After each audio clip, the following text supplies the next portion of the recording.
میرے دوستو عزیزو، امت ایمان کے خیال پر ہے، امت ایمان کے خیال پر ہے، خیالی ایمان ہے،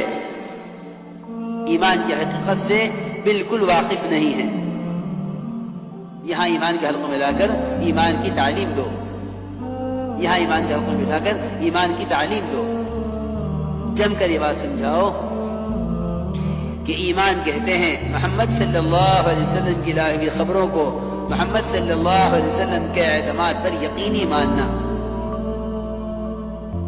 محمد صلی اللہ علیہ وسلم کی لائی ہوئی خبروں کو محمد صلی اللہ علیہ وسلم کے اعتماد پر یقینی ماننا، اس کو ایمان کہتے ہیں۔ جو خبریں آپ لے کر آئے ہیں ان خبروں کو آپ کے یقین پر اور آپ کے اعتماد پر یقینی ماننا، اسی کو ایمان کہتے ہیں۔ اس میں ہمیں سب سے زیادہ غور کرنا پڑے گا ان واقعات پر جو آپ صلی اللہ علیہ وسلم اور آپ سے پہلے انبیاء علیہ السلام کے ساتھ ظاہر کے خلاف ہوئے، جو آپ کے ساتھ ظاہر کے خلاف ہوا ہے۔ اس لیے کہ ایمان تو حاصل ہو نہیں سکتا جب تک مشاہدات کا، تجربات کا، ایجادات کا انکار نہ کیا جائے، جب تک مشاہدات کا، اپنے تجربات کا اور دنیا کی ایجادات کا انکار نہ کیا جائے نبی کی خبر کے مقابلے میں، اس وقت تک ایمان تو حاصل ہو نہیں سکتا۔ اس لیے میرے دوستو عزیزو، سب سے پہلے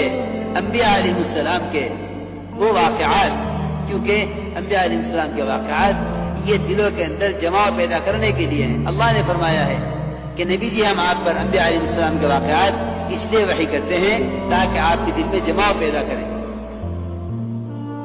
وَكُلًّا نَقُصُّ عَلَيْكَ مِنْ أَنْبَاءِ الرُّسُلِ مَا نُثَبِّتُ بِهِ فُؤَادَكَ، کہ نبی جی آپ کے دل میں جماع پیدا کرنے کے لیے ہم آپ پر انبیاء علیہ السلام کے واقعات وحی کرتے ہیں تاکہ آپ کے دل میں جماع پیدا ہو۔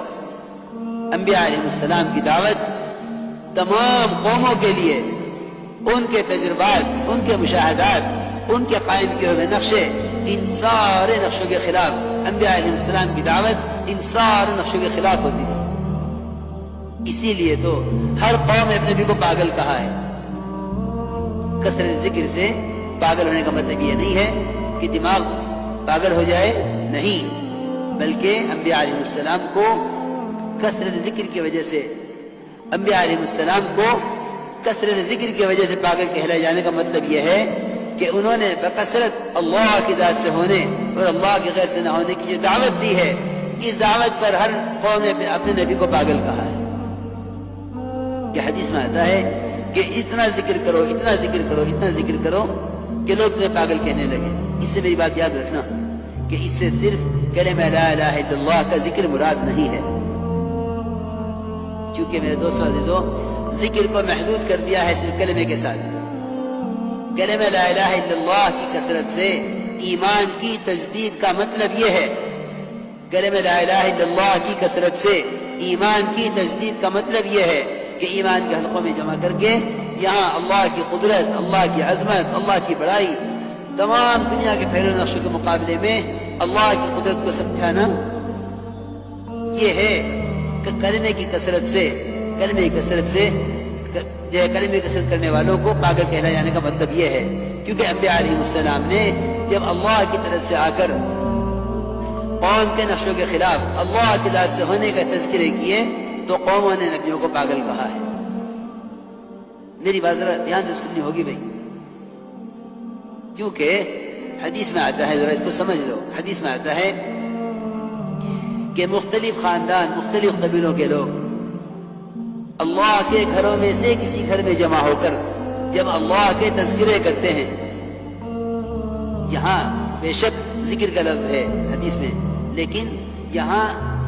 ایمان کے مجلس سے اللہ کے تذکروں کی مجلس مراد ہے۔ اجتماعی ذکر سے اللہ کی قدرت، اس کی عظمت، اس کی بڑائی کے تذکرے مراد ہیں۔ یہ میں یہ بات سمجھانے کے لیے کہہ رہا ہوں کہ اس وقت امت میں اللہ کا ذکر تو کرتے ہیں، اللہ کے تذکرے نہیں کرتے، اللہ کا ذکر تو کرتے ہیں، اللہ کے تذکرے نہیں کرتے۔ حضرت فرماتے تھے جن کے تذکرے ہوں گے ان کا یقین ہوگا چاہے ذکر بھی کرتے ہوں، جن کے تذکرے کریں گے ان کا یقین ہوگا دلوں میں چاہے ذکر بھی کرتے ہوں۔ سنو میں کیا کہہ رہا، میں کیا عرض کر رہا ہوں۔ ہم ذکر کرتے ہیں، اللہ کے تذکرے نہیں کرتے۔ یہاں حدیث میں فرمایا کہ مختلف قبیلوں کے، مختلف خاندان کے لوگ اللہ کے گھروں میں سے کسی گھر میں جمع ہو کر، یعنی مسجد مراد ہے، یہاں جمع ہو کر اللہ کے جو تذکرے کرتے ہیں، اللہ اکبر، سنو تو صحیح، حدیث میں آتا ہے کہ ایک فرشتے اپنے پروسا آسمان تک کو گھیر لیتے ہیں، اور اللہ رب العزت ان سے بہتر مجلس میں ان کا ذکر فرماتے ہیں، ان سے بہتر مجلس میں ان کا ذکر فرماتے ہیں۔ بلکہ بعض علماء نے تو تفسیر یہ کی ہے کہ وَلَا ذِكْرُ اللَّهِ أَكْبَرُ، کہ وَلَا ذِكْرُ اللَّهِ أَكْبَرُ کا مطلب یہ ہے کہ اللہ تعالیٰ اپنا ذکر کرنے والوں کا ذکر کریں، یہ ہے ذکر اکبر۔ ذکر اکبر اس کو فرمایا۔ اکثر مفسرین کی تفسیر یہی ہے کہ ذکر اکبر کا مطلب یہاں یہ ہے کہ اللہ کے بندے جو اللہ کے گھروں میں جمع ہو کر اللہ کے تذکرے کریں گے، اللہ تعالیٰ ان سے بہتر مخلوق فرشتوں کے درمیان ان کے تذکرے کریں گے، ان کے تذکرے اللہ اپنی فرشتوں کے درمیان میں کریں گے۔ یہ ہے مطلب ذکر اکبر کا، اللہ تمہارا ذکر کرے، یہ ذکر اکبر ہے۔ اللہ تمہارا ذکر کرے، اللہ ہمارا ذکر کرے، یہ ہے ذکر اکبر۔ کتنی بڑی بات ہے، کتنی بڑی بات ہے، اگر ہم غور کریں تو کتنی اونچی بات ہے کہ اللہ تعالیٰ اپنا ذکر کرنے والوں کا ذکر فرماتے ہیں فرشتوں کے درمیان۔ اس کو خوب سمجھ لینا چاہیے کہ مسجدوں میں ایمان کے حلقہ قائم کرو۔ ہمارے گشت مسجد کے ماحول میں لانے کے لیے ہے، یہ بات بار بار ہم عرض کر رہے ہیں کہ ہمارے گشت مسجد کے ماحول میں لانے کے لیے ہیں، کیونکہ صحابہ کی سنت، ان کا طریقہ یہی ہے۔ ملاقاتوں میں مسجد کے فضائل خوب بیان کیا کرو، ملاقاتوں میں مسجد کے فضائل خوب بیان کیا کرو۔ حدیث میں آتا ہے کہ جو شخص علم کی ایک بات سیکھنے کے لیے یا دوسروں کو سکھلانے کے لیے مسجد کی طرف قدم اٹھاتا ہے، اللہ تعالیٰ اس کو قدم اٹھانے پر ایک کامل حج کا ثواب عطا فرماتے ہیں۔ ایک کامل حج کا ثواب، مسجد کی طرف قدم اٹھاوے دین کی ایک بات سیکھنے کے لیے یا دوسروں کو سکھلانے کے لیے، تو اللہ تعالیٰ ایک کامل حج کا ثواب عطا فرماتے ہیں۔ اتنی فضیلت ہے، کیونکہ میرے دوستو عزیزو، اصل میں دلوں کے پلٹنے کی جگہ مسجد ہے۔ حضور اکرم صلی اللہ علیہ وسلم نے وہ وقت ثقیف جو یہ کہتا تھا کہ اسلام تو لائیں گے، نماز نہیں پڑھیں گے، زکوٰۃ نہیں دیں گے، جہاد نہیں کریں گے، اور ہمارا بت 1 سال تک باقی رہے گا، ہم اس کو توڑیں گے نہیں، اس شرط کے ساتھ اسلام لاتے ہیں۔ آپ صلی اللہ علیہ وسلم نے ان کو مسجد میں رکھا اور صحابہ سے فرمایا کہ میں نے ان کو مسجد میں اس لیے رکھا ہے تاکہ اعمال مسجد ان کے دلوں کو اسلام کے لیے نرم کر دیں۔ جب ایک کافر کا دل مسجد کے ماحول سے اسلام کے لیے نرم ہو سکتا ہے، جب ایک کافر کا دل مسجد کے ماحول سے اسلام کے لیے نرم ہو سکتا ہے، تو ایک مسلمان کا دل مسجد کے ماحول سے دین کے لیے تیار کیسے نہیں ہو سکتا؟ اس لیے میرے دوستوں بزرگوں عزیزوں، مسجد کو ملاقات کے دوران عمل سے خالی نہ چھوڑو، کیونکہ دعوت باتوں کی طرف نہیں ہے، دعوت ان اعمال کی طرف ہے جن اعمال میں مشغول رہنے سے اور جن ماحول سے دل پلٹتے ہیں۔ آپ اندازہ کریں طفیل بن عمرو دوسی رضی اللہ تعالیٰ عنہ، وہ جب مکہ مکرمہ آئے تو قریش نے طفیل بن عمرو دوسی کو آپ صلی اللہ علیہ وسلم کی دعوت سے ڈرایا اور یہ کہا کہ طفیل نہ ان کی بات سننا نہ ان سے بات کرنا، اس لیے کہ جو ان کی بات سنتا ہے وہ ان کا ہو جاتا ہے۔ طفیل بن عمرو دوسی رضی اللہ فرماتے ہیں کہ میں نے آپ کی بات کو نہ سننے کے لیے اپنے کانوں میں روئی ٹھوس لی، کان بند کر لیے کہ کوئی آواز میرے کان میں نہ پڑے۔ فرماتے ہیں کہ اچھی طرح کان بند کر کے میں مسجد حرام میں داخل ہوا اور میں آپ کی بات سننا بھی نہیں چاہتا تھا، لیکن حرم میں داخل ہوتے ہی میں نے دیکھا کہ آپ صلی اللہ علیہ وسلم کعبے کے پاس نماز پڑھ رہے تھے۔ فرماتے ہیں کہ میں اندر گیا تو میرے دل نے یہ کہا کہ طفیل تجھے ان کی بات سننی چاہیے، تجھے ان کی بات سننی چاہیے، تجھے ان کی بات سننی چاہیے، اچھی ہوگی تو قبول کر لوں گا اور بری ہوگی تو چھوڑ دوں گا۔ فرماتے ہیں طفیل بن عمرو دوسی رضی اللہ تعالیٰ عنہ کہ میں نے کانوں سے روئی نکالی